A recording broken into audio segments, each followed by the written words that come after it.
Hi everybody, it's Margaret here from Free Tours by Foot, and today I'm excited to be coming to you from beautiful Edinburgh in Scotland. Now, Edinburgh is not only the capital of Scotland, but it's also one of the most historic, beautiful, and interesting cities in the United Kingdom. And today I'm going to take you on a virtual tour through 1,000 years of history. That's a millennium's worth of famous figures, fancy buildings, creepy stories, kings, queens, plagues, gardens, prisons, castles, you name it, all condensed into a single tour for you to enjoy. Now, there is so much in Edinburgh that is fascinating and interesting and worth seeing. So there's absolutely no way I could put it all into a single tour. So consider this a bit of your taster and introduction to the city of Edinburgh. Today we're going to start right there at Edinburgh Castle, and we're going to continue mostly downhill following the Royal Mile, which gets its name because Edinburgh Castle is on one side and Holyrood Palace, former home of Mary Queen of Scots, is on the other. But there will be occasional forays down other streets as we go. We're going to go down alleyways, closes. What's a close, you're wondering? Don't worry, we'll get to that. This city just oozes history, so come on and let's explore it together. We begin at Edinburgh Castle, the city's 12th century fortress, before taking a short detour to Princes Street Gardens and the Royal Scottish Academy and the Scottish National Gallery. We then make a quick stop at the Writers' Museum, which showcases the words of great Scottish writers such as Robert Burns and Walter Scott. Next, we'll stroll along the Royal Mile and visit the real Mary King's Close, a place steeped in the legends of hauntings and history, before we stop to admire the beautiful St. Giles Cathedral. And finally, we'll make a stop at the National History Museum, before ending our tour at the Greyfriars Kirkyard, a place that influenced the names of many of the characters in the Harry Potter series. We'll leave a link to our walking tours of Edinburgh in the description below. Today we are going to begin our tour at Edinburgh Castle. This fortress stands on some of the oldest inhabited ground in Edinburgh. Archaeologists have established that people occupied this area as early as the 2nd century, but the castle before you wasn't built until nearly a millennium later. It started in 1124 as the royal residence of David I, King of Scotland, and it served that role until 1633 when it started to be used as a military barracks with soldiers sleeping where royalty used to live. Throughout its history, Edinburgh Castle was involved in several conflicts, including the Wars of Scottish Independence. In total, there were 26 sieges in the history of the castle, making it one of the most besieged locations in Scotland and one of the most attacked locations in the entire world. Behind the gates up ahead, you'll find a whole complex of buildings that make up the castle, dating from many different periods of the castle's history.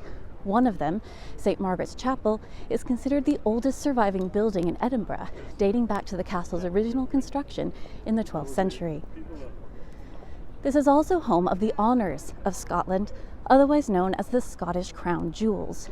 3 objects, a crown, a sceptre, and a sword, that comprise the oldest surviving crown jewels in the British Isles, having been hidden and saved during the rule of Oliver Cromwell, who successfully destroyed the crown jewels of England.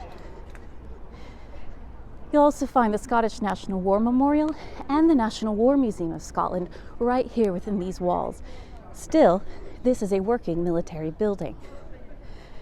Now, I don't know if I have any Game of Thrones fans here, but author George R.R. Martin said that the gruesome scenes of the Red Wedding were inspired in part by something called the Black Dinner, which took place in this castle in 1440 during the minority of King James II. The 10-year-old King James was audience to gory scenes at the castle when teenage James Douglas, 1st Earl of Avondale, was invited to dine with his younger brother at Edinburgh Castle. He was served a black bull's head, a symbol of death. The king's men corralled the earl and his followers into the courtyard, where a mock trial found them guilty of treason, and they were dragged into the palace yard and beheaded against the wishes of the 10-year-old king. The Game of Thrones author has said, quote, "No matter how much I make up, there's stuff in history that's just as bad, or worse." Now, Edinburgh Castle sits on top of a large dormant volcano, which means we're high above the city, so I want to take you over here to get some nice views. And you can just see a little blue in the sky. Trying our best. It's a bit of a drizzly day, but that's what you expect for Edinburgh.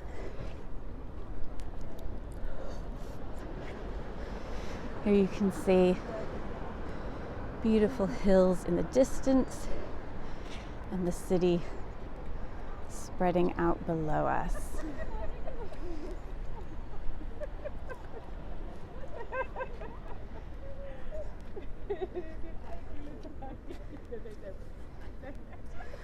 We're on the top of the city and we're going to slowly make our way down. We're going to be roughly following, for the first part of the tour, the path of a street known as the Royal Mile. So called because Edinburgh Castle, where we are now, is on one end and Holyrood Palace sits at the other. But just between you and I, it's not technically a mile. In fact, it falls just a little bit short. But before I take us onto the Royal Mile, I'm going to show you a very small memorial. And it is small, and it's also kind of tucked away. It's on the side of a shop that now sells tartans and Harry Potter merchandise, and it's somewhat overlooked, but I think it's kind of important. Edinburgh has a long association with dark history, ghost stories, witches and witchcraft, Harry Potter, of course, as well. And so this is just a little nod to that bit of history. I don't know if my microphone's picking it up, but somebody somewhere is playing the bagpipes. I wish that happened every time I was in Edinburgh. All right.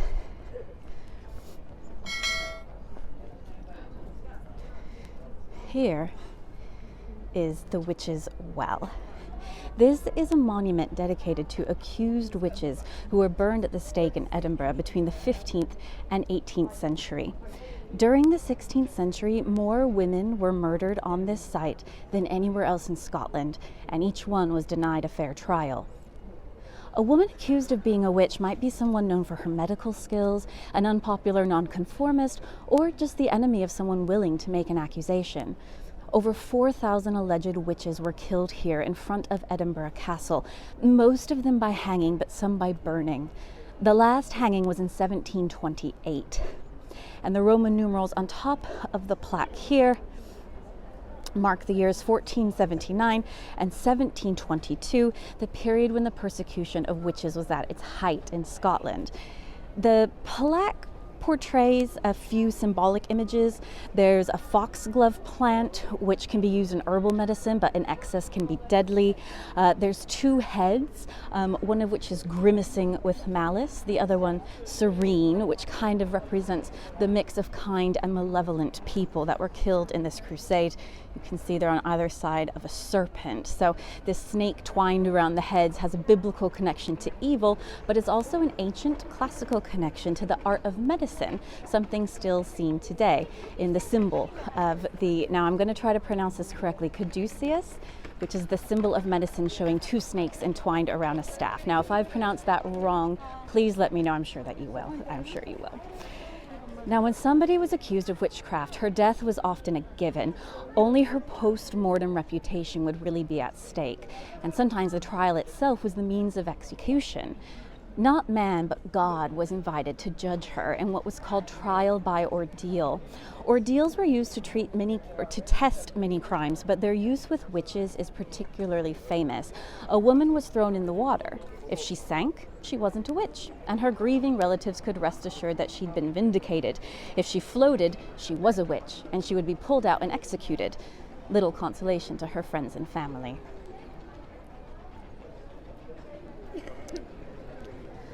Okay, now the next thing I want to show you is not very far away at all. Oh, in fact, do you know what? There's two things I'm going to show you. Now, this isn't technically part of the tour, and they're not paying me to point this out, but I'm going to because I like it. This is the Scottish whiskey experience. Now, you can't come up to Scotland without having some whiskey. Now, this is part distillery visit, part amusement park. They have a ride where you hop into a barrel to experience the production of whiskey firsthand. It's amazing. And of course, you get to sample and taste and learn the history of the production of whiskey in Scotland. Now, over here, is something a little bit different. This is the Camera Obscura and the World of Illusions. Now, this is a good one for the kids. It's an Edinburgh attraction which has been entertaining and educating visitors since 1835, and it was founded by entrepreneur Maria Theresa Short, and it's been at this current location since 1853. It first began offering the opportunity to see a telescope and other scientific instruments of the era owned by a man named Thomas Short. When he died in 1788, his wife and children were not permitted to inherit his collection.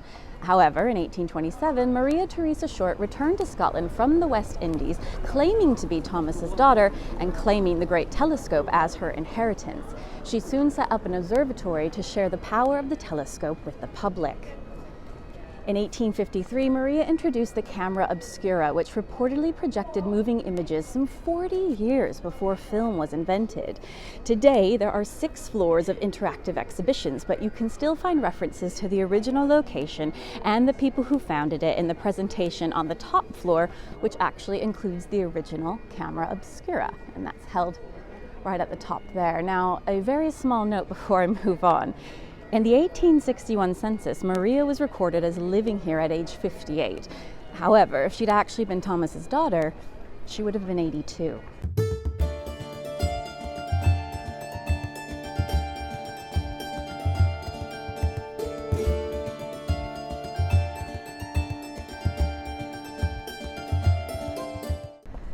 It's the back of some houses here. What a place to live.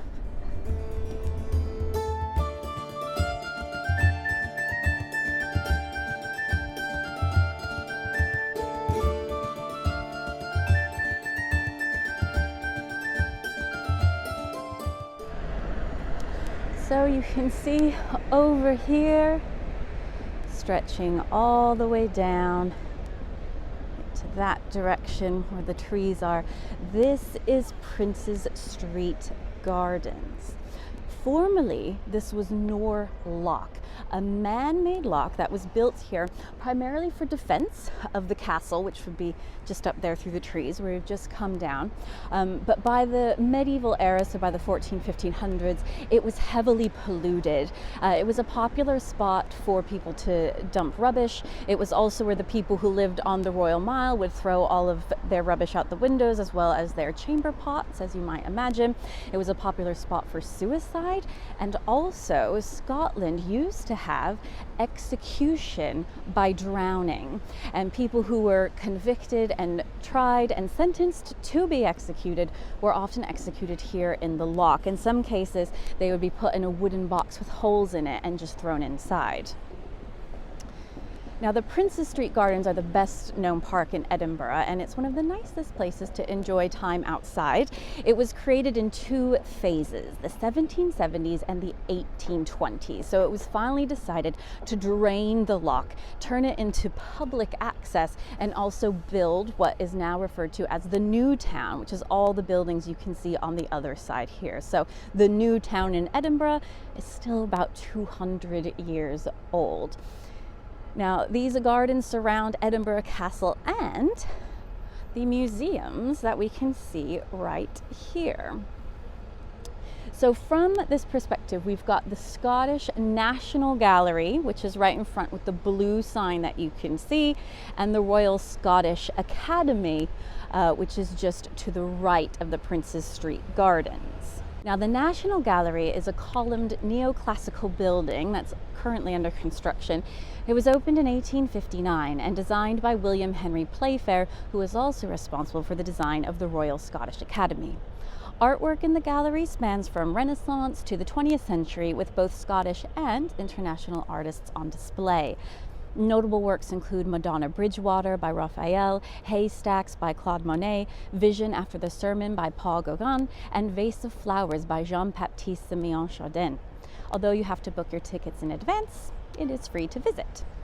And then just to the side of it, the Royal Scottish Academy, which is home to the National Academy of Art, which promotes contemporary Scottish art. Although it was founded in 1826 simply as the Scottish Academy, it would take another 12 years before they were granted a royal charter in 1838. The Royal Scottish Academy hosts several exhibitions throughout the year, typically one a month. Almost all of their exhibitions are free to enjoy, but you might need to book your tickets ahead of time.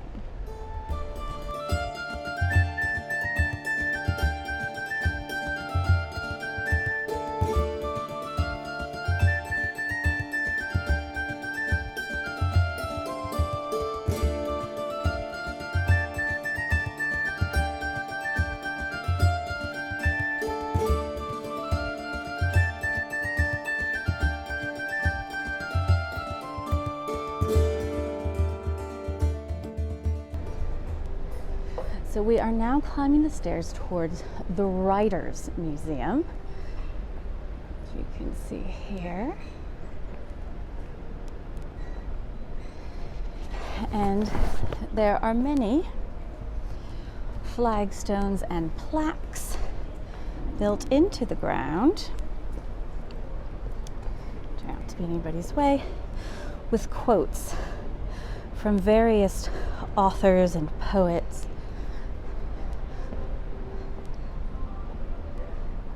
Can see here. Now, I won't be able to show them all to you because there's quite a few, and for the most part they're here in this area, which is called Maker's Court. Now that's M-A-K-A-R. Maker is a Scottish term for a skilled writer.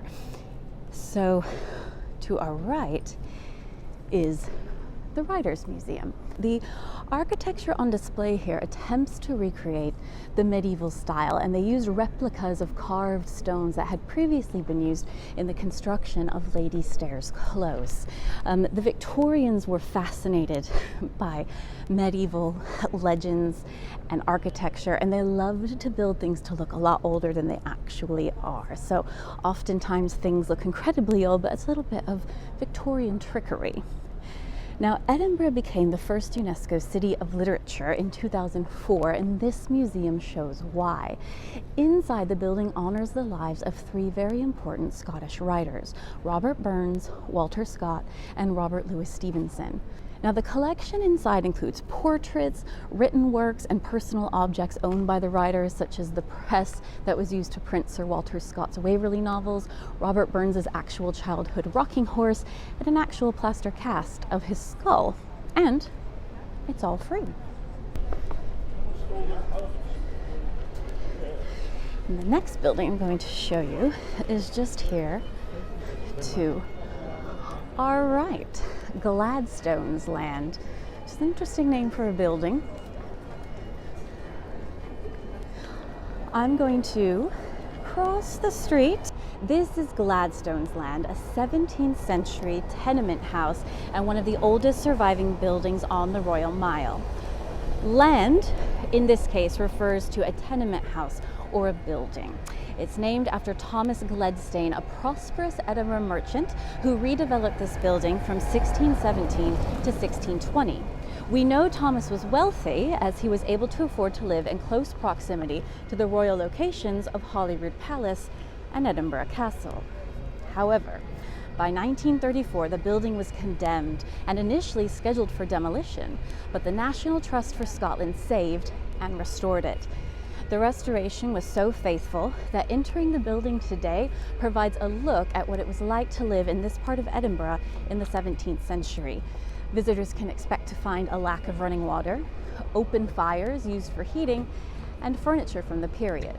The front shop booth here, as you can see inside, is filled with replicas of 17th century wares. But my favorite thing is just here. This beautiful gilt copper hawk. Now, it's not original, but it is a nod to the original owner Gladstone, as gled is the Scots word for kite or hawk. I've got to get one of those outside of my house. Family. All right. Now we're going to come down and I'm going to point out a pub to you. And it's going to take all my willpower not to go inside. But I'm pointing it out to you because it's named after a very interesting figure who was the inspiration for one of literature's greatest characters. here is Deacon Brody's Tavern. Built in 1806, the name refers to William Brody, a cabinet maker, locksmith, and deacon of the Guild Trades of Edinburgh in the mid-1700s. He was a man of good standing in the city. However, behind the scenes, he led a double life. Unbeknownst to almost everyone, William had a bad gambling habit and was in a relationship with 2 mistresses and was father to at least 5 illegitimate children. Partly for the thrill and partly for the need to pay gambling debts, Brody became a thief. He used his daytime work as a cabinet maker and locksmith to amass great knowledge about security mechanisms his wealthy clientele used to protect their goods. He also had a nasty habit of copying the keys of some of his clients in order to gain access to their buildings later. In 1788, Brody's luck ran out, and he was finally caught and hanged for his crimes on the 1st of October, 1788, here in Edinburgh, after a trial that shocked the country. But his legacy has lived on.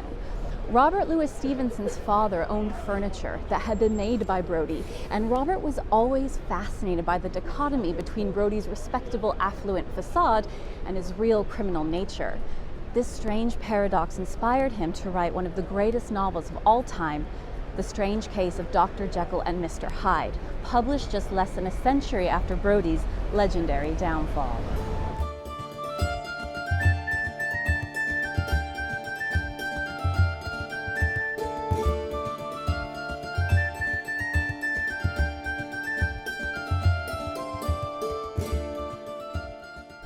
Established in 1672, this is the High Judiciary of Scotland, located in a building that's a little bit more recent than that. But it's not necessarily the building I want to focus on. I would like to show you this statue here, which depicts David Hume, a philosopher and historian who was born here in Edinburgh in 1711. David Hume was a prominent figure in the Scottish Enlightenment, well known for his belief in skepticism, naturalism, empiricism, and other ideas revived in his era. He was inspired by scientists like Sir Isaac Newton and philosophers such as John Locke, viewing philosophical thinking as something of a science in and of itself, testable and experimental in nature. Hume firmly believed that passions, rather than reasons, govern human behavior, and famously proclaimed, quote, "Reason is, and ought only to be the slave of the passions." Hume's view of a potential scientific methodology behind philosophy inspired many of the founding fathers in America, and he was friends with men like John Adams and Benjamin Franklin.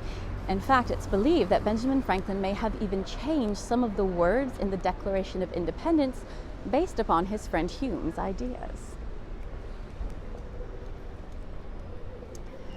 Now, we're heading towards the west door of St. Giles Cathedral, but I'm not going to tell you about the church just yet. We will get there.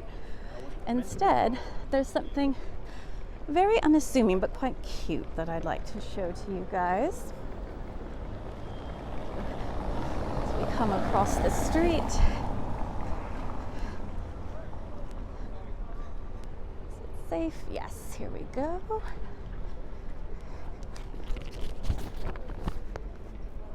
I'm going to cross over here and show you this lovely mosaic.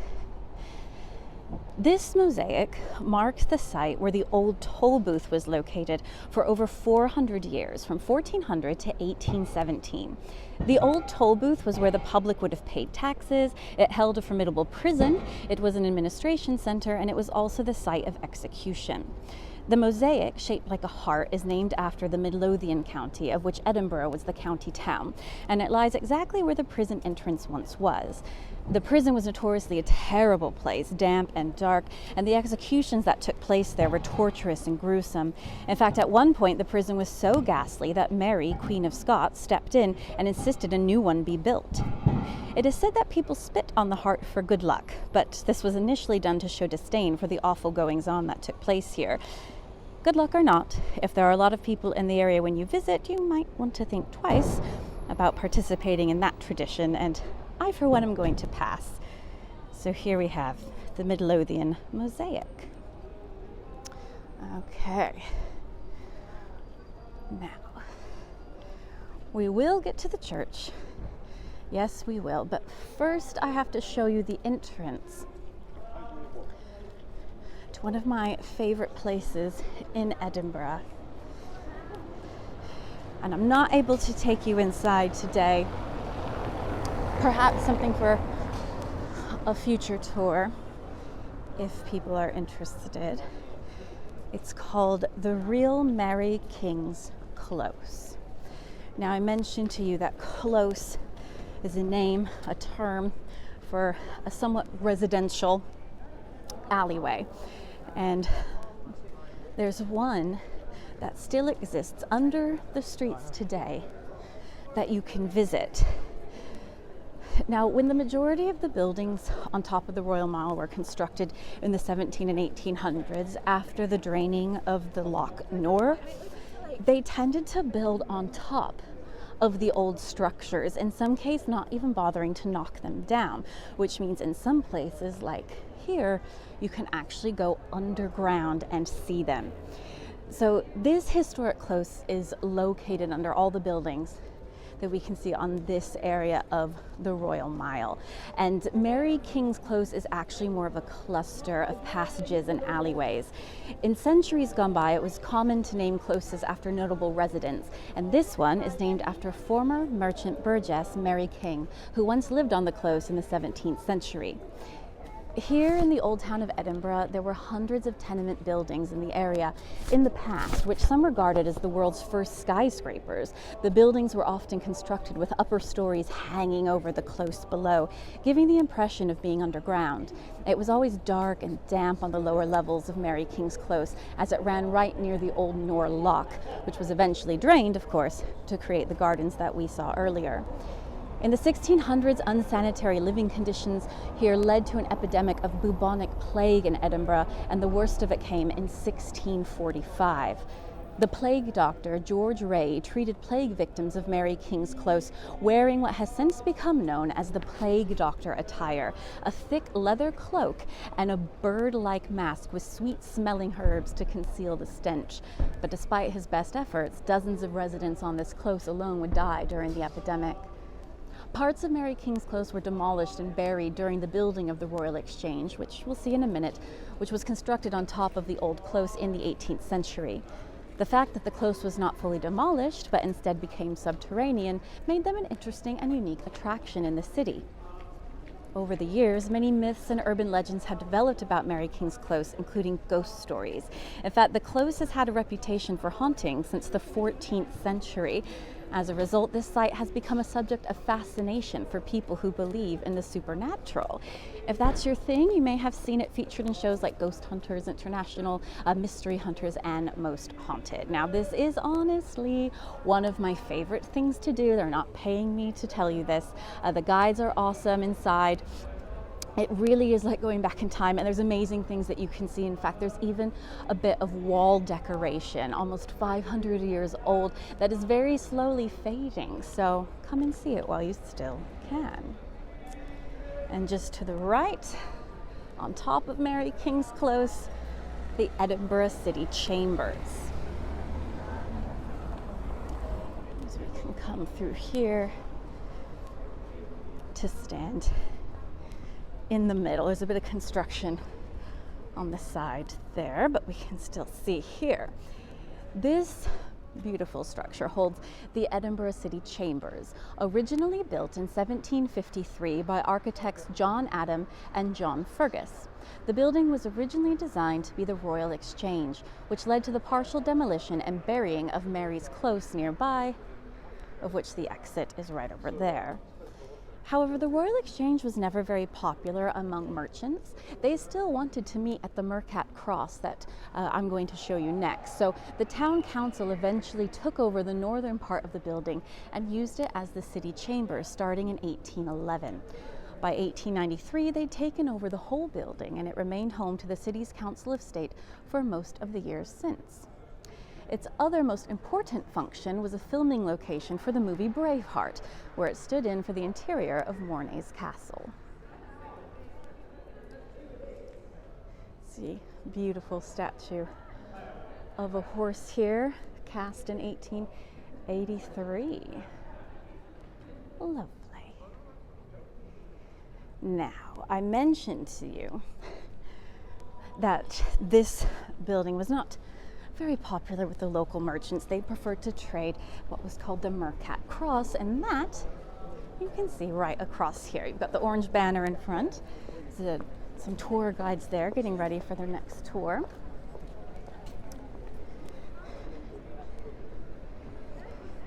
And here you can see the column. So this column marks the location where market stalls used to set up and where merchants would discuss business. It was also used as a location where state and civic proclamations were publicly read out by a town crier, how illiterate people in centuries past received the latest news. In fact, the tradition of announcing successions to the monarchy and the calling of parliamentary general elections is continued here to this day. The cross was also the site of many punishments, including hangings and other grisly forms of public execution. The earliest mention of the Mercat Cross was in 1635. The original cross stood 14 meters high, and it was on the east end of St. Giles. The cross was moved in 1617 to another location a few meters away, and you can see where this was from the octagonal cobblestone design which was placed on the ground in that area. Sadly, the earlier cross was demolished in 1756 and re-erected in the Drum House on the outskirts of Edinburgh, where it would remain until 1866. That year, pieces of the cross were reassembled on a new pedestal on the west side of St. Giles, but since the pillar was damaged in 1756, the height of this newest installation is now just over 4 meters.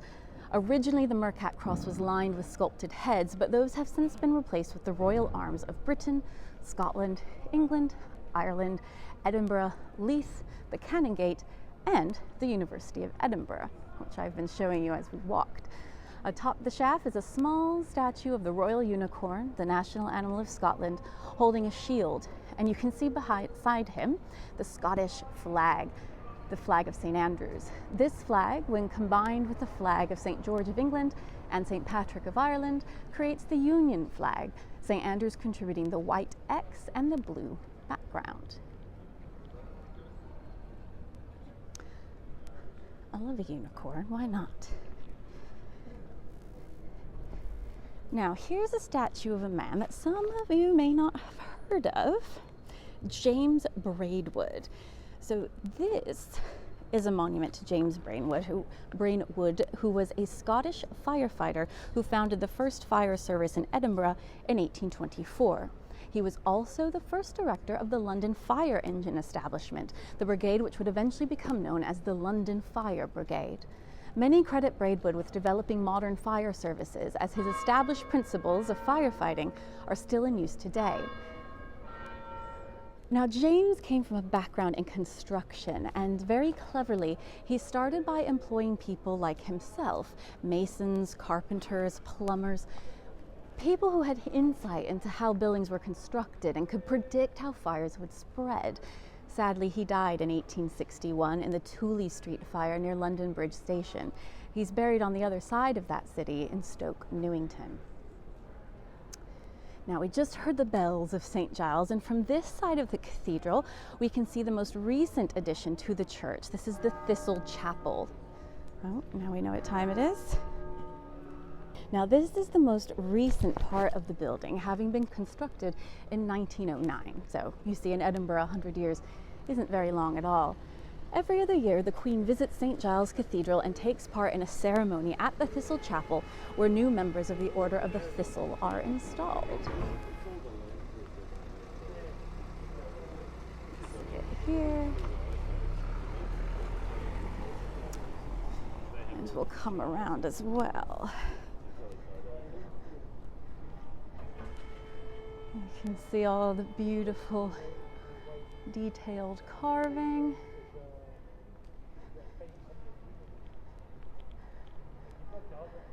And the stained glass, there's even little pieces of stained glass.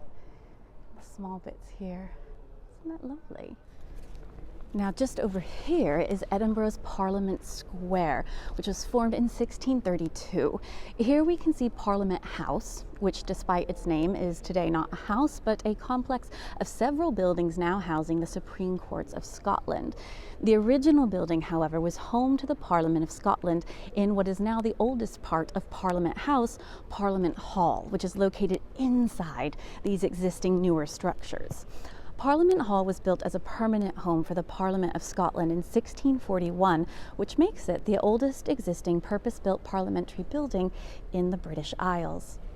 However, the Parliament of Scotland would only be in use from 1639 until 1707, when it was dissolved as a result of the Acts of Union, which led to the creation of the Kingdom of Great Britain. This is the act which united the kingdoms of England, including Wales, and Scotland. Now, I won't leave the square without showing you a statue here of King Charles II. This statue was erected in the year Charles died, 1685, and it's thought to be the oldest lead equestrian statue in the entirety of the United Kingdom, and it's certainly the oldest statue in Edinburgh. Although Charles was a king in the 17th century, you can see he's dressed in a Roman style, holding a baton, which is meant to symbolize his imperial authority. Now, finally, we're going to talk about St. Giles Cathedral, sometimes referred to as the Westminster Abbey of Scotland. So this is St. Giles Cathedral, or the High Kirk of Scotland. This current building was begun in the 14th century, although the original church was founded in the 12th. Although the church was founded nearly 1,000 years ago, its most important historic roles came about, firstly, during the Reformation in the 16th century, and secondly, during the religious upheavals of the 17th century. Now, originally a Catholic church, like most historical churches in Britain, St. Giles became a Protestant church in 1559, and John Knox served as its minister. Knox was a theologian, writer, founder of the Presbyterian Church of Scotland, and leader of the Reformation of Scotland, and St. Giles was the base from which it spread.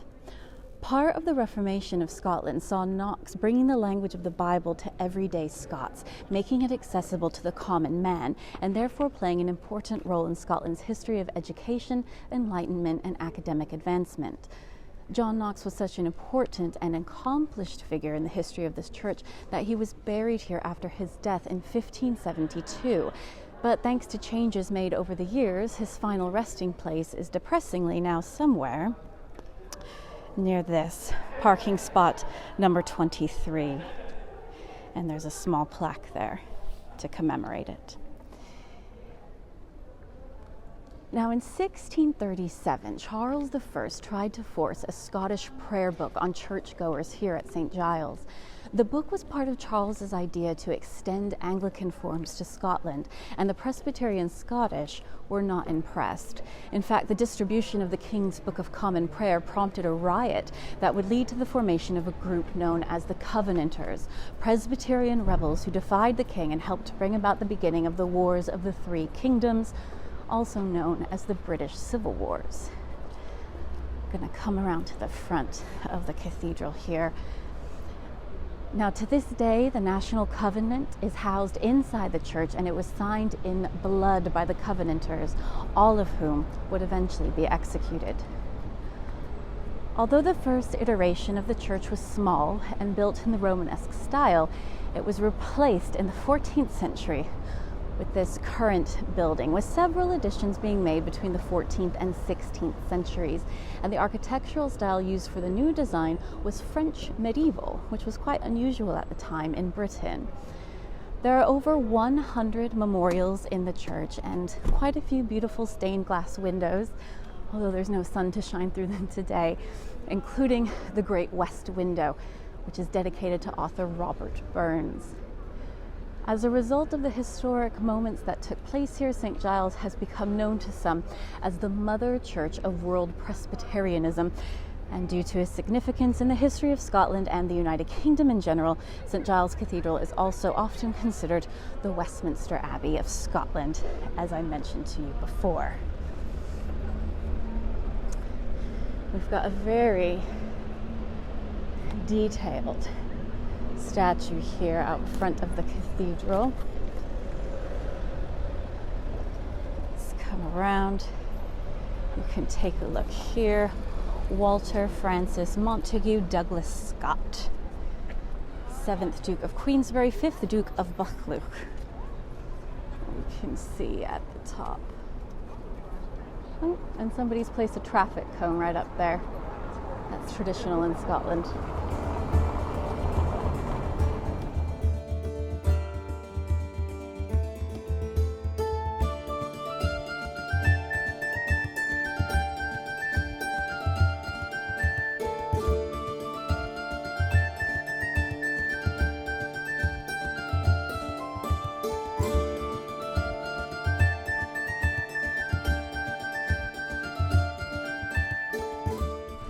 This is the National Library of Scotland, one of the largest libraries in the United Kingdom. And it's right across the street from another important library, which I'm going to show you next. But as for this, there are 26 million items at the National Library, including Scotland's moving image archive and over 46,000 videos and films. Although the National Library was initially opened in 1689, it was privately funded until the upkeep became too expensive for private funding alone in the 1920s, at which point the contents were given back to the nation and the National Library of Scotland was officially formed. In 1928, funding for the current building began, but it took until 1956 to finish construction. Items of note in the library include a letter from Charles Darwin, which was submitted with the manuscript of On the Origin of the Species, a Gutenberg Bible, and a first folio of Shakespeare. It's also home to one of the world's largest map collections. There are over 2 million kept here.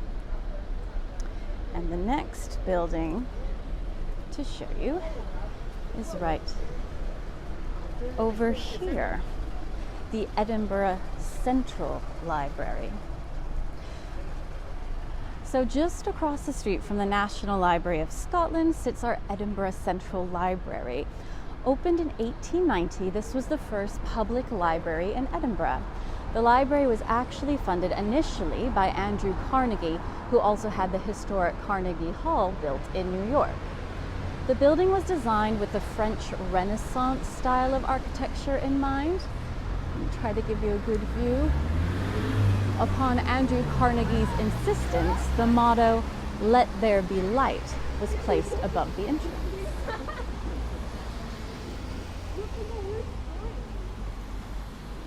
Absolutely beautiful.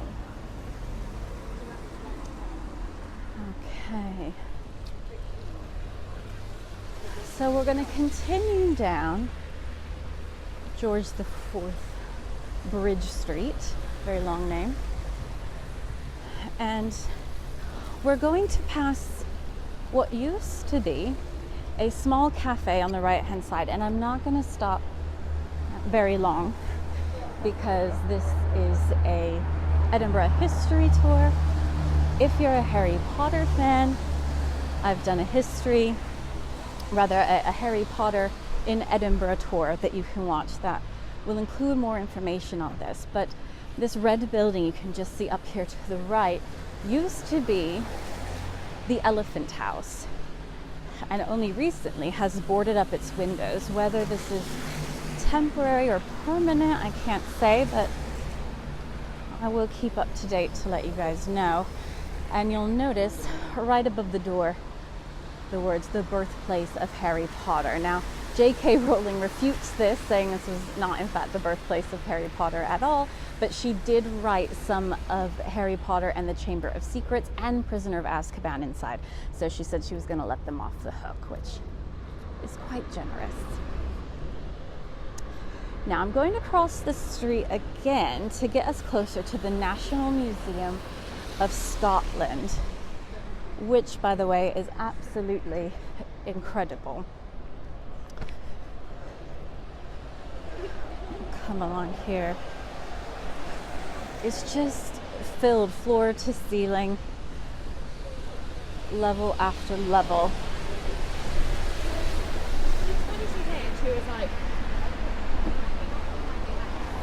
Come around the corner and you'll see the front of it is right here, quite modern compared to all the buildings we've looked at so far, isn't it?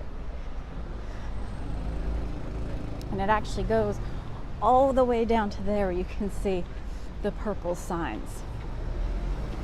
So this is a relatively new museum which was formed in 2006 with the combination of the Museum of Scotland and the Royal Scottish Museum. So the fact that they're together is what makes this a new museum. While the building of the Museum of Scotland opened in 1998, the Royal Scottish Museum building, that's the one that I was just showing you, opened way back in 1866, which is why the museum includes such different architectural styles. Get a good view.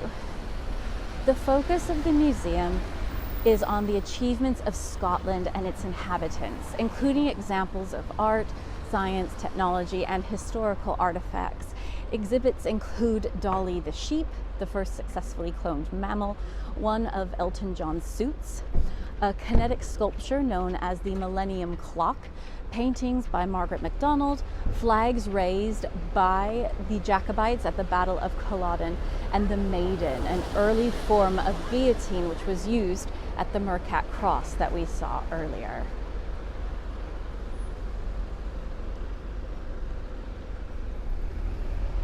Wonderful. And it also holds, by the way, another small Harry Potter reference, but the Lewis chessmen, part of a hoard that was found up in Scotland containing numerous chess pieces carved out of ivory.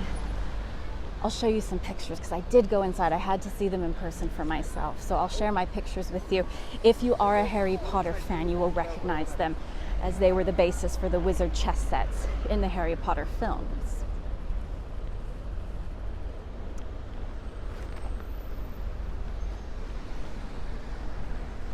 And that pub is named after Greyfriars Bobby, who I'm going to tell you about in just a moment.